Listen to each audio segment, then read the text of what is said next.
Baik, Assalamualaikum. Selamat malam. Terima kasih kepada anda kerana setia bersiaran bersama Bernama TV, Ruang Bicara kembali pada malam ini, dan kita bersiaran secara StreamYard pada malam ini. Dan pasti untuk malam ini, 2 slot telah pun kami pilih untuk kita bicarakan dalam Ruang Bicara, dan pastinya untuk slot yang pertama ini, kita akan bercakap mengenai debat diraja menyelah bakat siswa, dan saya antara mereka yang boleh terus kata bersetuju kalau berdebat ni boleh memupuk bakat, boleh memupuk keterujaan. Kenapa? Kerana kalau kita perhatikan, debat merupakan salah satu kaedah ya untuk mempertajamkan kemahiran berucap, seterusnya memperkukuhkan kualiti seorang pemimpin.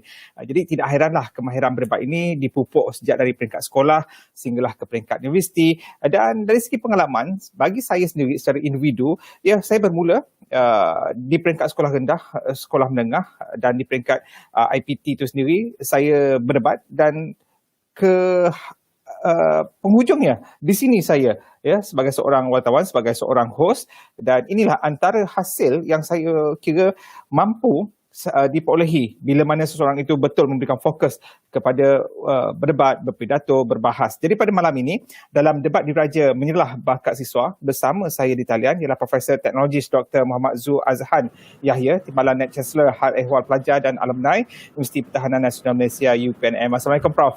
Waalaikumsalam, Saudara Syahimi. Ya, terima kasih Prof kerana bersama Ruang Bicara pada malam ini. Tadi ya kita sempat test line lah, tapi saya tak sempat bertanya khabar. Apa khabar Prof? Alhamdulillah. Alhamdulillah, masih lagi di pejabat, belum pulang ke rumah? Masih lagi di UPNM di KM Sungai Besi. Jadi kita terus sahaja Prof ya mengenai debat diraja menyelah bakat siswa. Sehingga kini bagaimana perkembangan? Saya difahamkan untuk saringan telah pun berlangsung. Jadi mungkin secara sejarahnya juga Prof boleh ceritakan di sini bagaimana agaknya penglibatan UPNM dalam debat diraja itu sendiri, Prof. Okey, terima kasih. Bismillahirrahmanirrahim. Assalamualaikum warahmatullahi wabarakatuh. Sebelum saya menjawab soalan itu, izinkan saya untuk mengucapkan jutaan terima kasih kepada Bernama TV, terutamanya saudara Syahimi Muhammad sebagai host pada malam ini untuk membenarkan saya untuk muncul di ruang bicara pada malam ini untuk berbicara tentang debat diraja.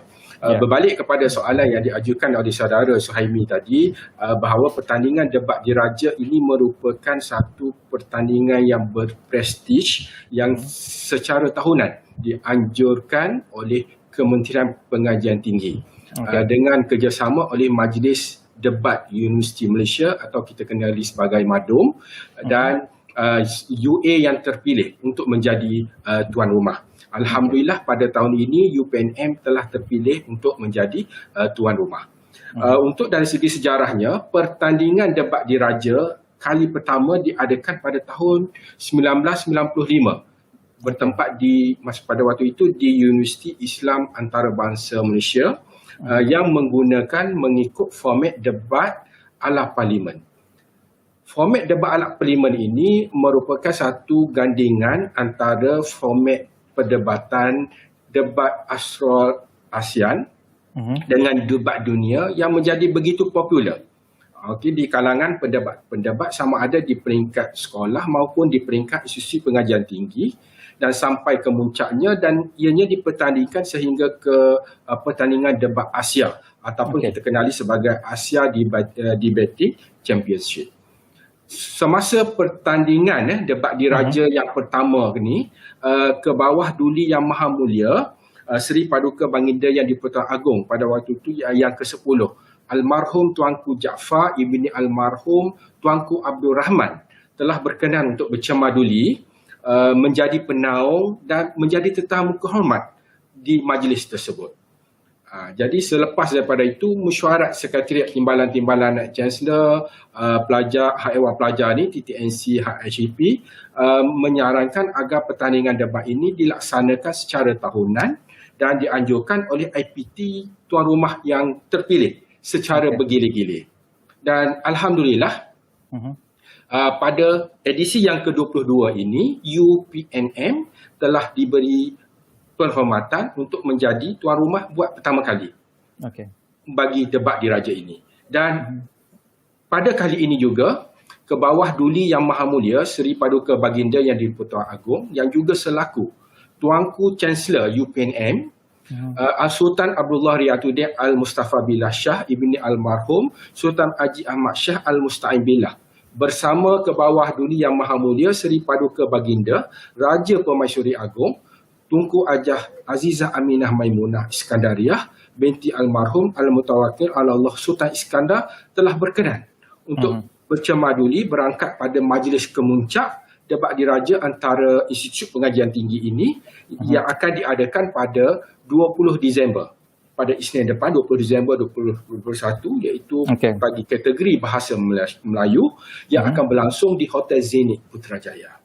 Okey, Putrajaya tak jauh lah daripada kediaman saya sebenarnya. Jadi mungkin saya akan mengambil kesempatan untuk turut serta menyaksikan Prof. Tapi saya difahamkan penganjuran debat ini yang dah bermula sejak 10 hari bulan yang lalu diadakan secara hybrid iaitu alam maya dan juga secara fizikal. Jadi itu cabaran yang terpaksa dihadapi untuk edisi ke-22 kali ini di bawah UPNM, Prof. Ya, betul saudara Syahmi. Dengan pandemik COVID-19 ini, ia telah membuka ruanglah kepada kita untuk menggunakan aplikasi yang terkini supaya untuk memastikan bahawa pertandingan ini tetap berjalan dan mematuhi SOP. Sebenarnya UPNM sepatutnya menjalankan pertandingan ini pada tahun 2020, tapi kita terpaksa menangguhkan dan dijalankan pada tahun 2021 dan kita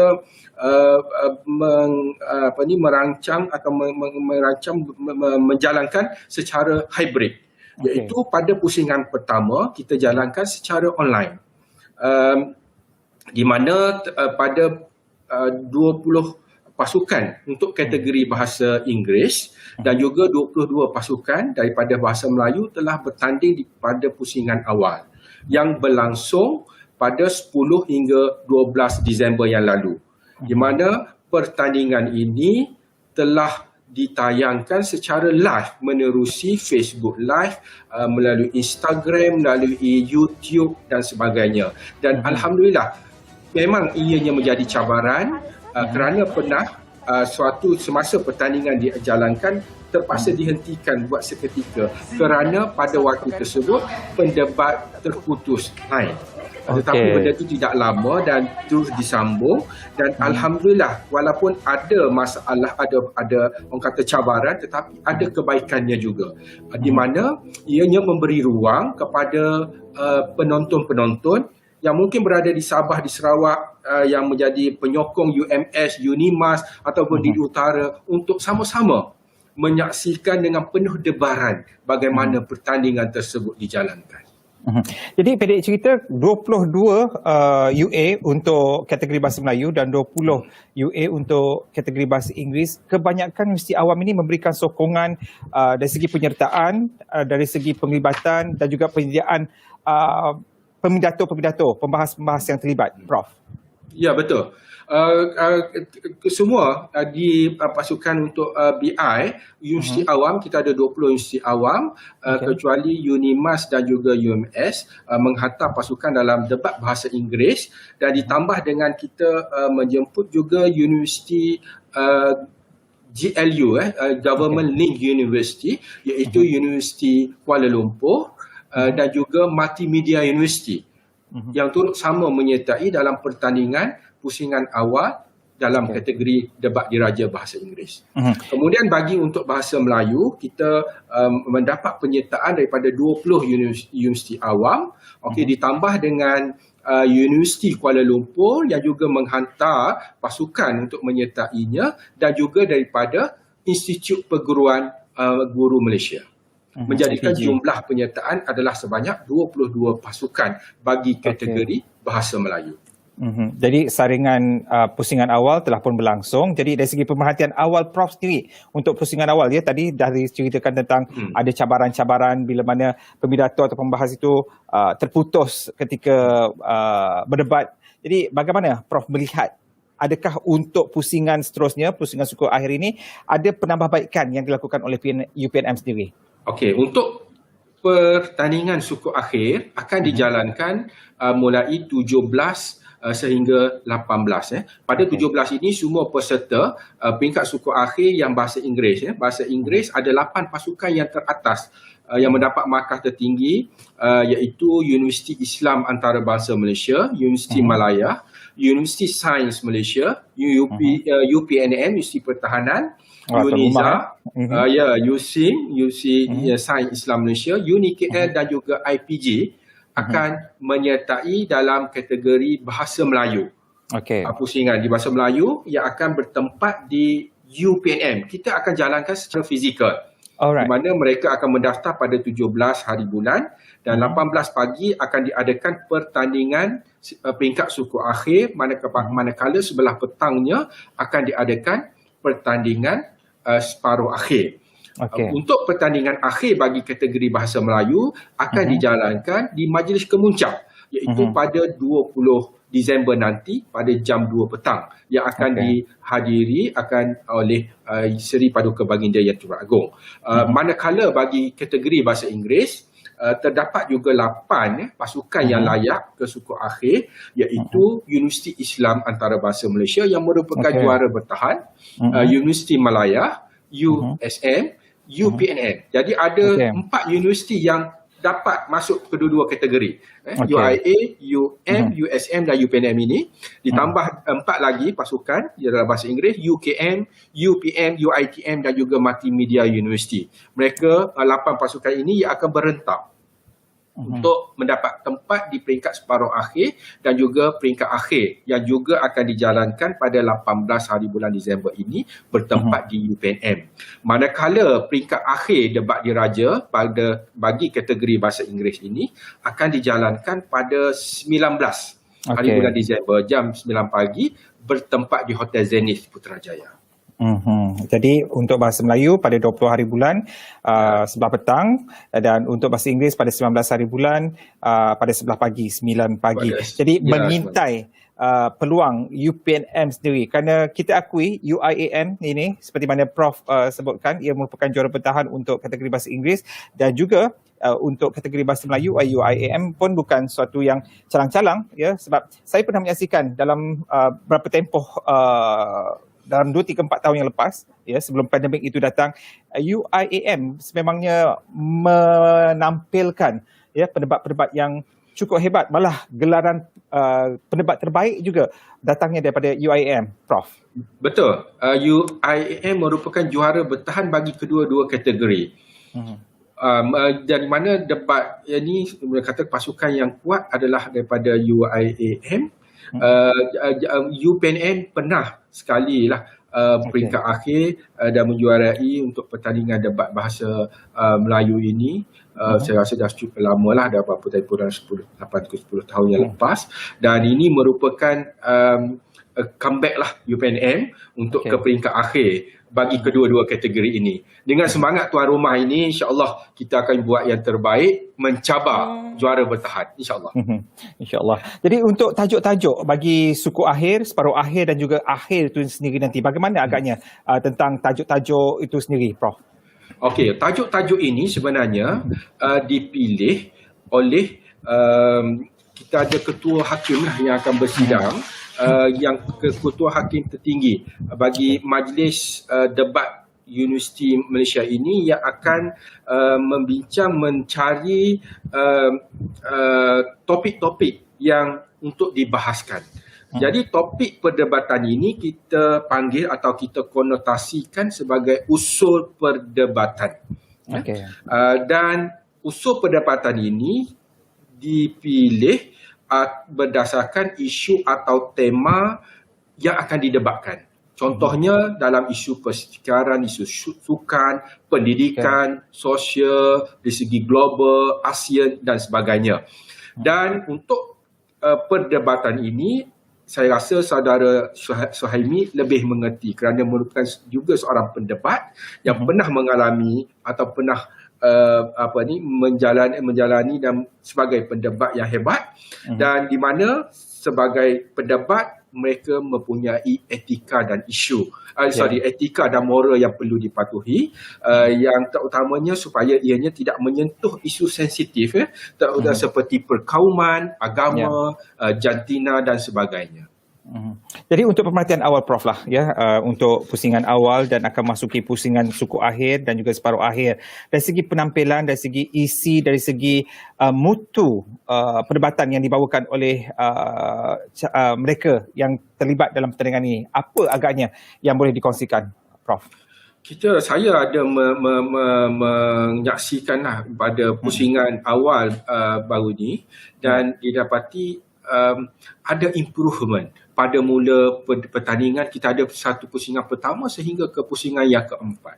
Dan hasil daripada komen daripada ketua hakim dan hakim selepas selesai daripada setiap pusingan yang berlangsung, itu memberi ilmu yang baru ataupun panduan kepada pendebat-pendebat untuk membaiki di pusingan seterusnya. Alhamdulillah, daripada komen dan markah yang diperolehi, yang diberikan oleh pihak hakim itu menunjukkan bahawa kualitinya ada. Kualitinya tetap ada di kalangan pendebat-pendebat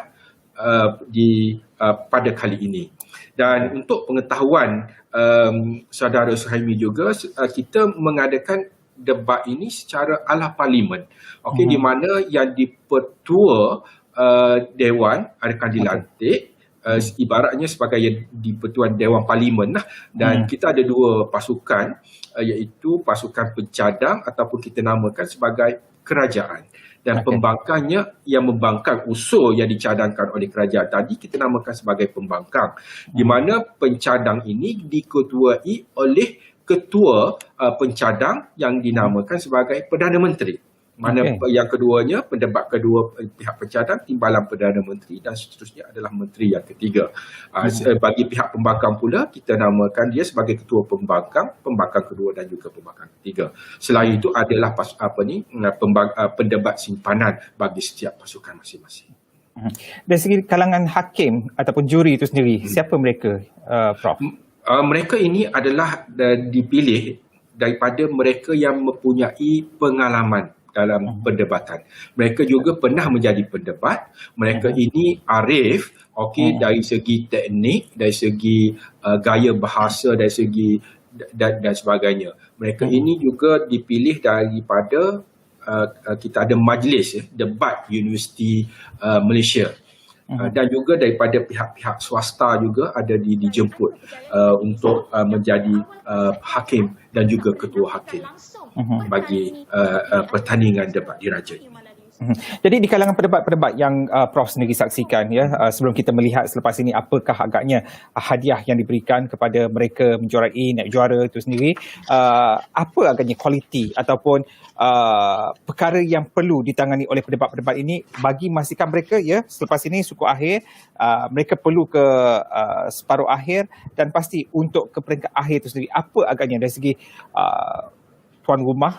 Pastinya untuk pendebat-pendebat tuan rumah pun mungkin ada cabarannya, dah ada tips yang diberikan. Tapi untuk Prof ni, kepada semua pendebat-pendebat bagi melayakkan untuk ke peringkat yang seterusnya, Prof? Bagi saya melihat bahawa pendebat-pendebat ini perlulah pertama memahami konsep apakah usul yang diberikan untuk mereka supaya mereka boleh mengupas, berhujah dan memberi hujah-hujah yang cukup padu yang boleh diterima, kerana pada akhirnya ianya sama ada usul tersebut diterima ataupun ditolak oleh Dewan.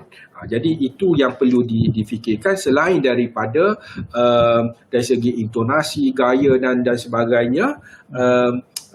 Isi-isi ini perlu dititik beratkan supaya kemudian satu lagi, isi-isi ataupun hujah-hujah ini perlulah yang terkini lah, maksudnya yang berlaku terkini, supaya ianya memberi markah yang tinggi kepada perdebatan dan mutu pendebatan ini menjadi bertambah berkualiti. Okey, jadi peringkat akhir untuk kategori bahasa Inggeris pada 19 dan Pada untuk 19. kategori bahasa Melayu pada 20 hari bulan. Jadi hadiah itu sendiri yang pastinya menjadi rebutan di kalangan pedebat-pedebat sehingga mereka sanggup tak tidur malam, ya. Jadi apa agaknya yang ditawarkan di akhir itu nanti, Prof?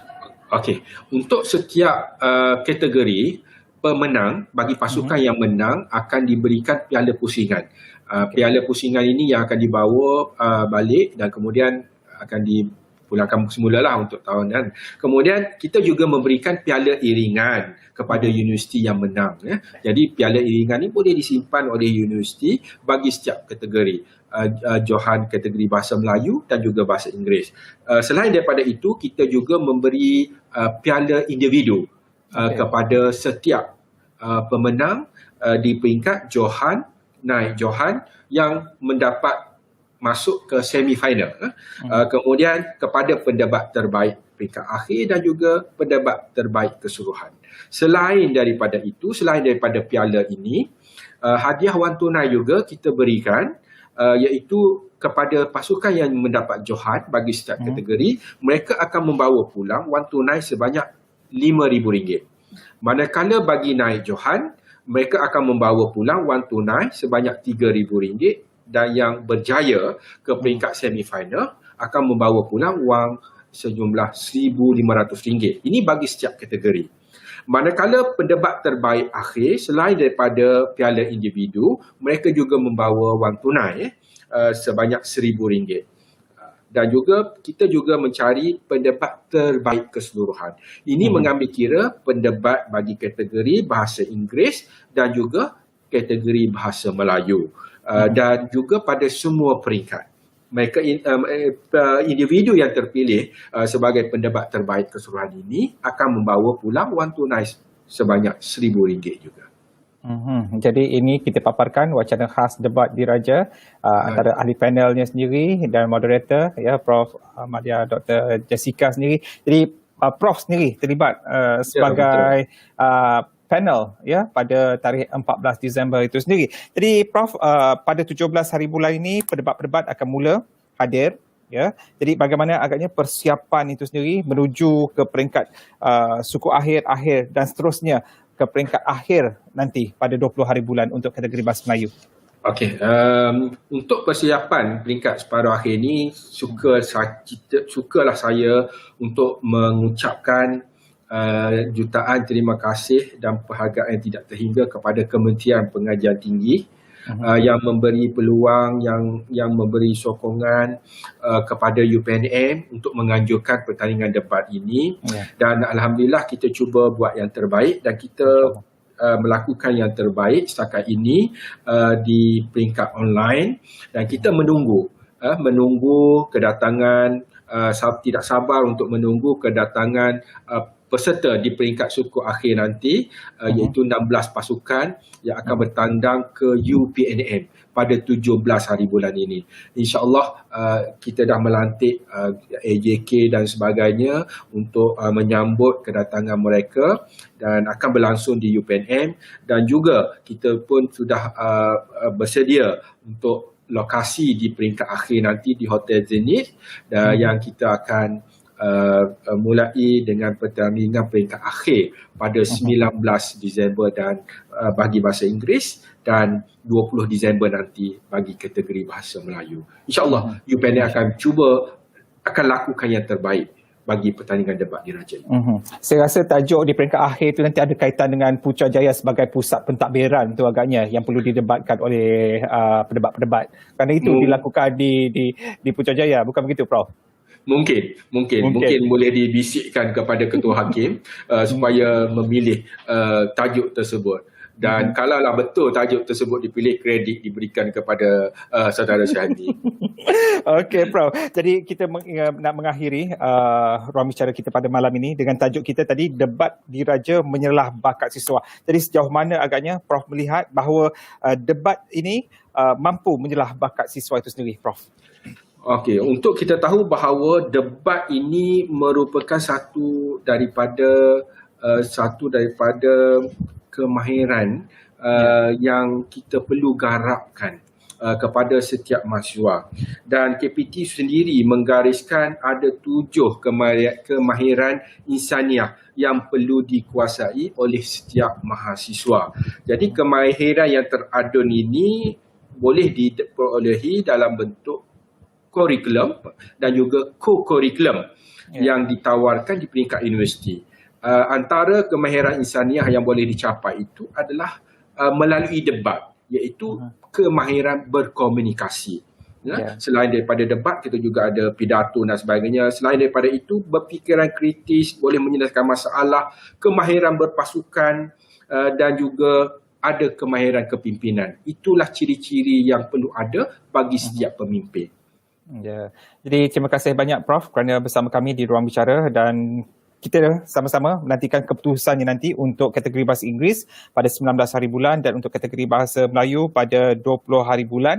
Jadi semoga penganjuran debat diraja ini sendiri akan berlangsung dengan jayanya. InsyaAllah saya nantikan keputusan untuk kedua-dua kategori, Prof. Okey, terima kasih. Terima kasih saudara Zaimi. InsyaAllah. Jadi terima kasih sekali lagi kepada Profesor Teknologis Dr. Muhammad Zul Azhan Yahya, Timbalan Net Chancellor Hal Ehwal Pelajar dan Alumni Universiti Pertahanan Nasional Malaysia dalam perbincangan kita mengenai debat diraja menyelah bakat siswa. Jadi jangan ke mana-mana saudara, teruskan bersama kami di Ruang Bicara Bernama TV, kerana untuk slot yang kedua ini kita akan melihat bagaimana agaknya Parti Bersatu sendiri mendepani PRU 15. Jadi jangan ke mana-mana, teruskan bersama Ruang Bicara.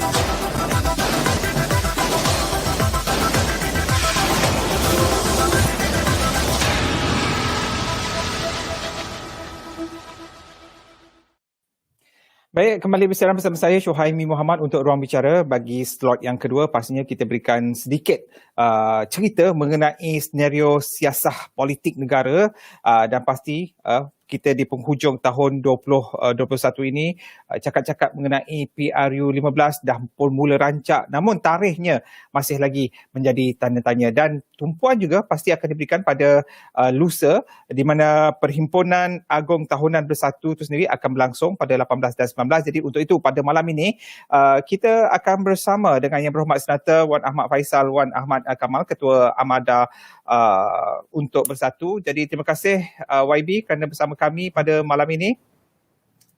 Sama-sama. Assalamualaikum kepada Waalaikumsalam. YB.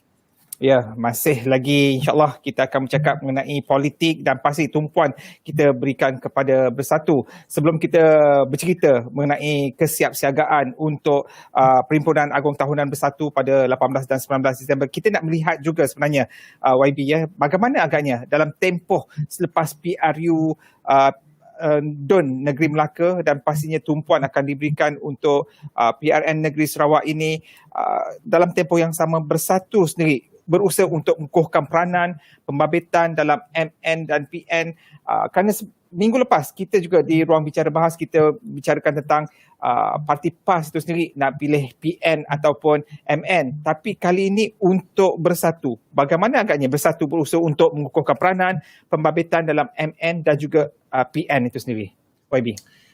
Baik, bismillahirrahmanirrahim. Assalamualaikum warahmatullahi wabarakatuh dan salam sejahtera kepada semua yang menonton. Berkenaan dengan situasi ataupun configuration melibatkan Perikatan Nasional dan Muafakat Nasional, keutamaan Bersatu sebagai sebuah parti politik adalah untuk mengukuhkan Perikatan Nasional, iaitu sebuah parti yang berdaftar, yang mana Bersatu merupakan salah satu parti teras kepada Perikatan Nasional itu sendiri, bersama-sama dengan PAS yang juga antara parti teras yang menubuhkan Perikatan Nasional. Dan ini merupakan satu keutamaan dari segi persiapan untuk ke PRU 15. Kerana apa? Kerana kami telah pun menggunakan platform ini untuk meraih undi di Sabah dan juga di Melaka baru-baru ini. Dan Alhamdulillah di Sabah kita dengan kemunculan pertama kalinya tahun lalu, kita mencatatkan kemenangan yang baik, dan kita bersama-sama dengan Gabungan Rakyat Sabah, UMNO, Barisan Nasional, PBRS, PBS, STAR juga bersama dengan kami dan Perikatan Nasional, kita menubuhkan kerajaan negeri. Ya. Dan di Melaka juga walaupun kami tidak berjaya memenangi kerusi yang kita sasarkan jumlahnya, tapi dari segi peratusan undi yang kami dapat sangat-sangat bagus dan menunjukkan potensi yang besar untuk kami perkukuhkan, melebarkan pengaruh di Semenanjung. Alhamdulillah, ini saya rasa ada kekuatan yang tersendiri yang saya fikir Perikatan Nasional dan juga Bersatu insya-Allah mampu dalam menawarkan pilihan alternatif yang lebih baik untuk khususnya kaum pribumi, bumi putera Melayu dan juga rakyat Malaysia amnya. Jadi itulah keutamaan kami. Manakala dalam isu muafakat nasional buat masa ini seperti kita tahu, Bersatu tidak terlibat dalam muafakat nasional secara rasmi. Walaupun kita pernah dijemput secara rasmi oleh kedua-dua parti, PAS dan juga UMNO, oleh kedua-dua presiden, tapi kami akhirnya tidak dipelawa secara formality untuk menyertai gabungan tersebut. Jadi there's no question about it. We are not part of MN at the moment. Alright. Okey. Jadi kita lihat juga sebenarnya YB ya, Bersatu itu sendiri sebagai sebuah parti yang dominan untuk anak muda dari segi komposisi ahli, dan kalau kita lihat ada 4 hingga 5 nama tokoh muda yang ada credibility untuk diangkat menganggotai kabinet masa depan. Jadi dari Bersatu dulu dan kemudian untuk PAS dan UMNO. Jadi dalam hal ini bagaimana agaknya percaturan daripada Bersatu sendiri, YB? Dari segi generasi pelapis pimpinan yang ada dalam parti saya, insya-Allah alhamdulillah agak berpotensi.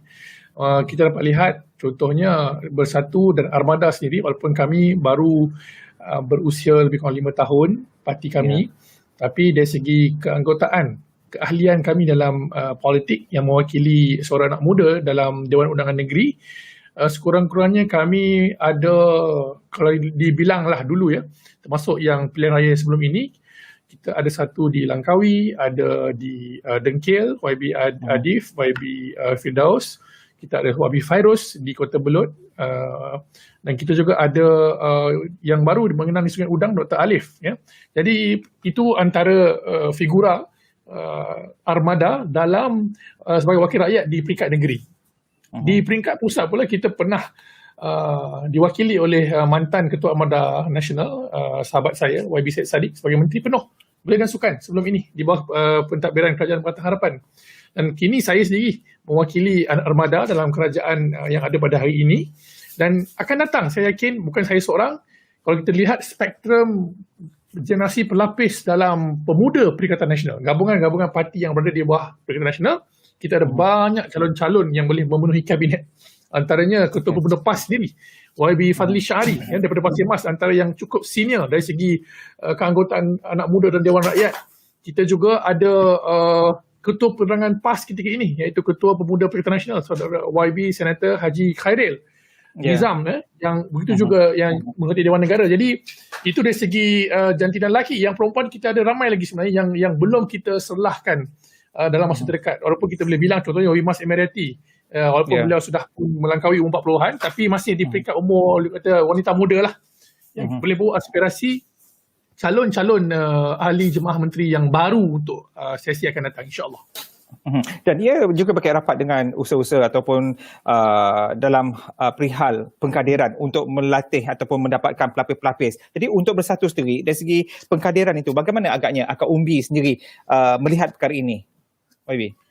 Ya, kami di peringkat Bersatu, kita seperti mana parti-parti lain, kita memang terbuka untuk semua anak muda yang bukan saja kali ini berbumi putera, tapi juga kita juga telah melebarkan ruangan perkaderan untuk anak muda yang bukan bumi putera, untuk bersama dengan Bersatu melalui sayap bersekutu kami. Kita sudah ada sayap bersekutu yang kita buat pindaan perlembagaan pada tahun lalu, yang mana ketika ini ketua sayap bersekutu adalah Yang Berhormat Timbalan Menteri Pelancongan Datuk Santara, ahli Parlimen Segamat. Jadi kita ingin juga menarik lebih ramai anak muda bukan bumi putera untuk bersama kami, membawa aspirasi kami menjadi kerajaan yang lebih baik, yang lebih bersih, yang lebih berwibawa. Dan saya fikir ini satu perkara yang menarik, kerana dalam pilihan raya negeri yang lalu kita juga mencalonkan wakil bersekutu kami sebagai calon di Dewan Undangan Negeri di Alor Gajah. Jadi itu antara strategi yang kami ingin tekankan. Pada masa yang sama, melalui jalan-jalan yang tradisi, iaitu kita mengkadirkan lebih ramai anak muda, bumi putera khususnya, melalui penglibatan armada di setiap parlimen yang ada di Malaysia ketika ini. Kita sudah ada lebih kurang 180 armada bahagian di seluruh negara, yang mana seperti mana tadi Tuan Syahmi cakap, 55% keanggotaan Bersatu ketika ini adalah di kalangan armada anak muda yang berumur 35 tahun ke bawah. Jadi kami adalah parti yang remaja sebenarnya.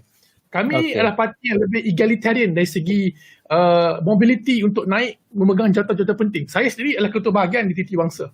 Walaupun saya seorang ketua Amanah Nasional, di peringkat bahagian saya sudah memimpin bahagian. Saya menang bertanding di peringkat bahagian. Jadi saya nampak Bersatu ada potensi untuk mencipta ruang-ruang unik untuk anak muda menyertai dengan lebih cepat. Pada masa yang sama, kita mengharmonikan kekuatan golongan veteran dalam politik dengan anak muda.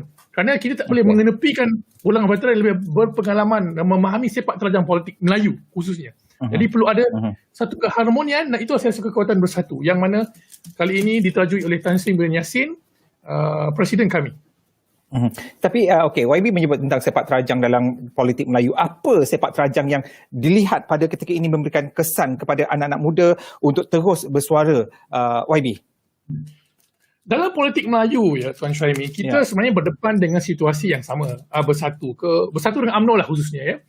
Mungkin PAS kurang sikit, tapi dalam politik Melayu, Amanah, even PKR, kita ada fenomena yang kita panggil warlord lah, pembesar-pembesar politik.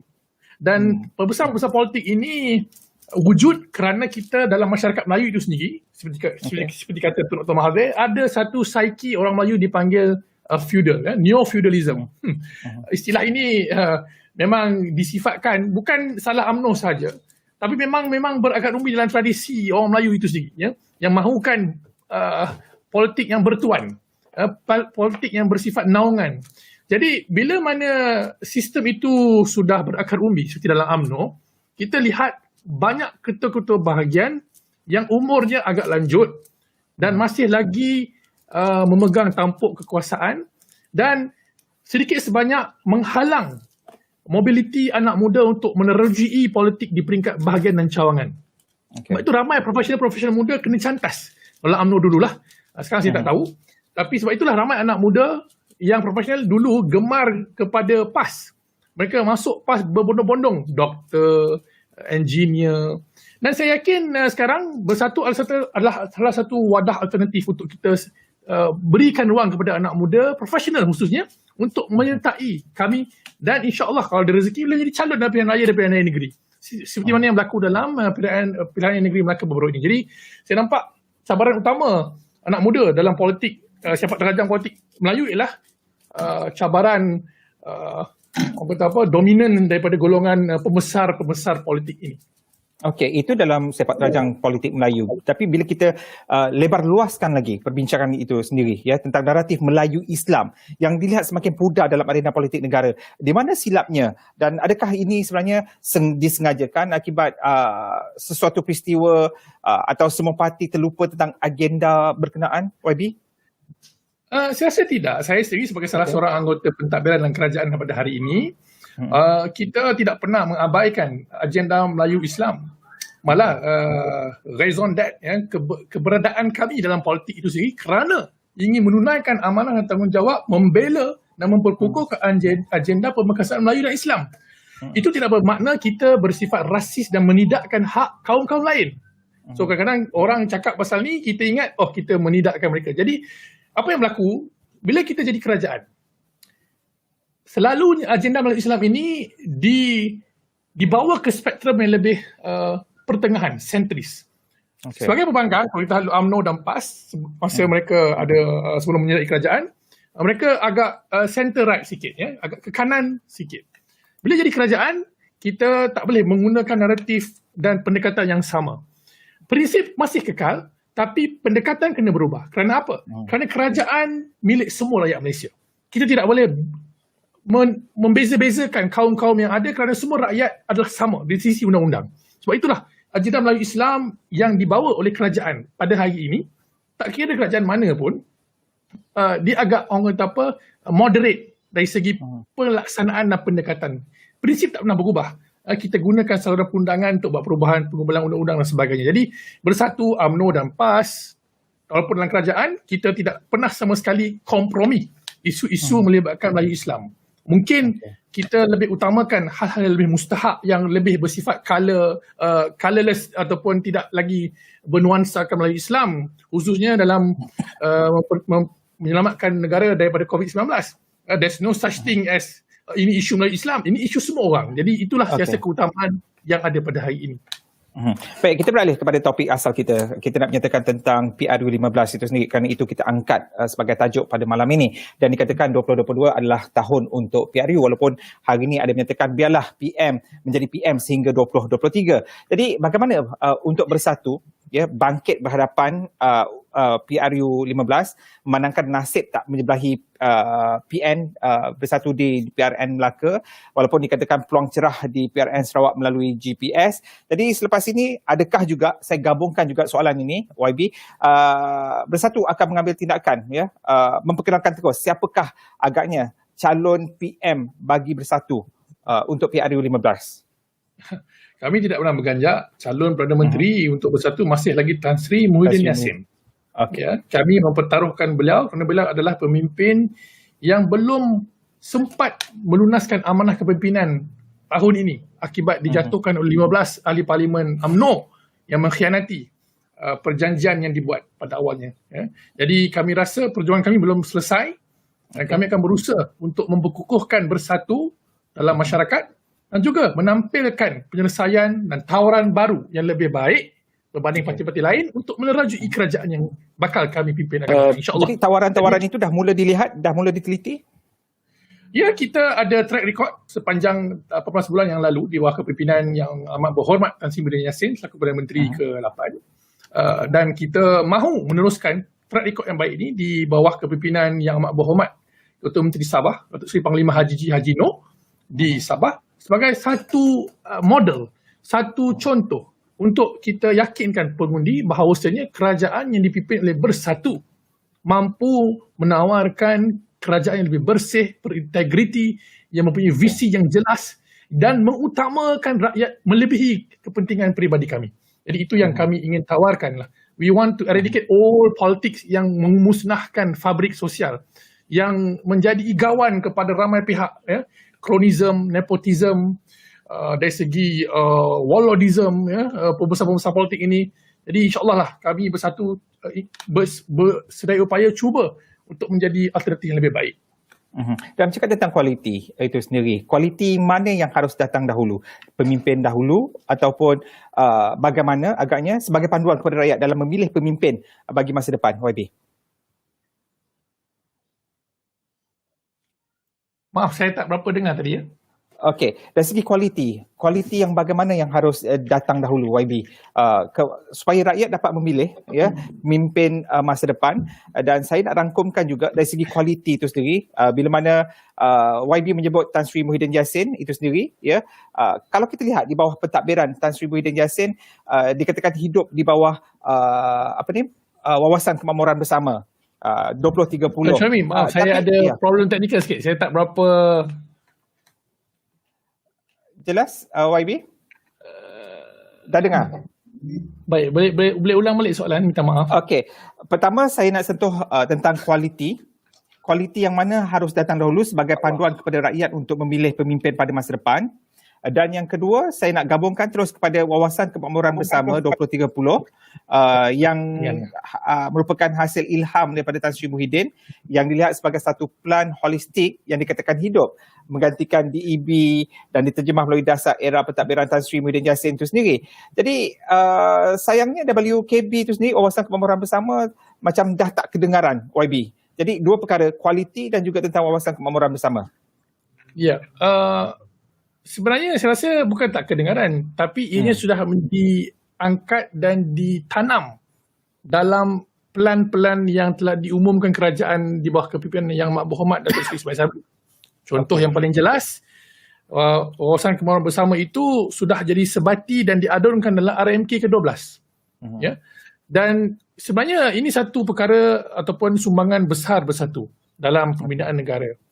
Kerana apa? Kerana ucapan dasar Tan Sri Muhyiddin Yassin dalam Perhimpunan Agung Tahunan yang pertama pada tahun 2019 yang lalu adalah di mana beliau mencetuskan wawasan kemakmuran bersama yang mana ianya diterjemahkan sebagai kertas dasar dalam Kerajaan Pakatan Harapan, dipersetujui oleh Kabinet yang dianggotai oleh perbankan ketika ini, DAP PKR Amanah, yang juga Tun Dr. Mahathir selaku Perdana Menteri ketika itu, dan diteruskan di bawah kepimpinan Yang Amat Berhormat Tan Sri Muhyiddin Yassin pada tahun ini dan tahun lalu, yang dipersetujui juga oleh UMNO, oleh PAS, oleh MIC dan MCA. Jadi saya nampak ini antara footprint terbesar bersatu dalam menyumbang kepada pembinaan negara. Bila mana kita menawarkan visi yang lebih holistik seperti kata Tuan Syaimi, bagaimana kita ingin memperbaiki dan membetulkan perkara-perkara yang timpang yang pernah wujud dalam DAB. DAB tidaklah perfect dari segi pelaksanaan. Ya, banyak perkara yang baik yang dibuat oleh Kerajaan Barisan Nasional.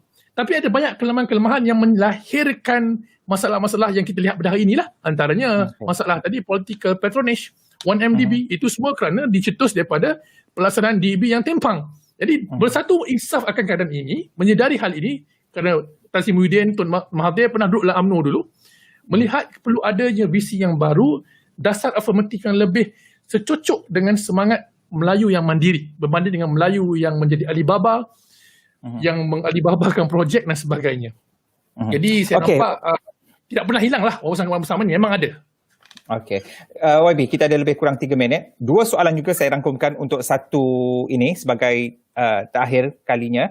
Jadi yang pertamanya, bagaimana agaknya YB melihat ya bila mana muda diarah untuk didaftar dalam masa 14 hari, adakah Armada Bersatu itu sendiri akan terjejas selaku parti majoriti orang muda?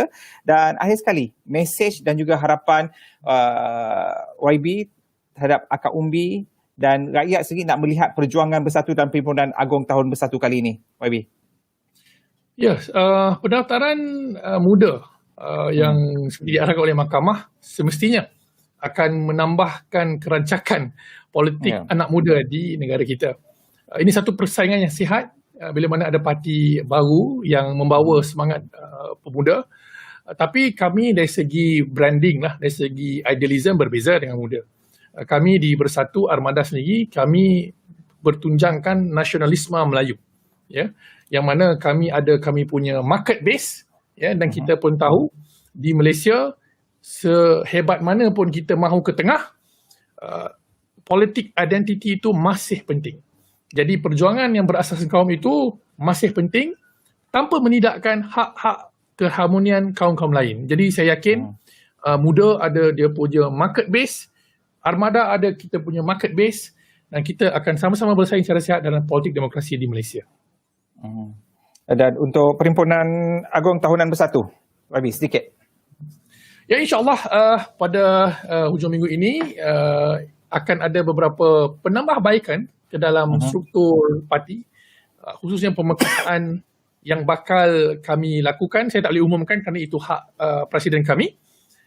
Yang mana kita ada strategi khusus untuk menyantuni khususnya golongan anak muda.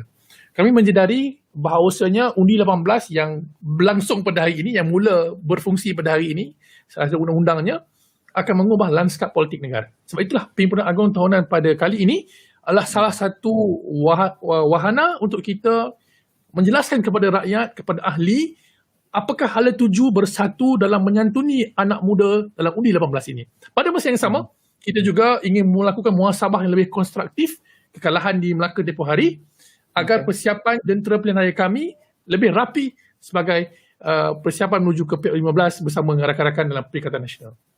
Baik, jadi terima kasih banyak YB Wan Ahmad Faisal, ya, walaupun dalam tempoh 25 minit kita bersiaran, sedikit sebanyak dapat memberikan perkongsian yang bermanfaat untuk kita fahami sedikit tentang bagaimana Bersatu menepani PRU15 khususnya di bawah Armada, dan bagaimana agaknya bila mana akan berdepan dengan parti muda itu sendiri. Jadi semoga untuk hujung minggu ini bagi Perhimpunan Agung Tahunan Bersatu akan berlangsung dengan jayanya, dan bagi kami di pihak media akan sentiasa mematahi dan memberikan laporan mengenai apa yang berlangsung dalam senario politik tanah air. Jadi sekali lagi terima kasih YB kerana bersama kami di Ruang Bicara.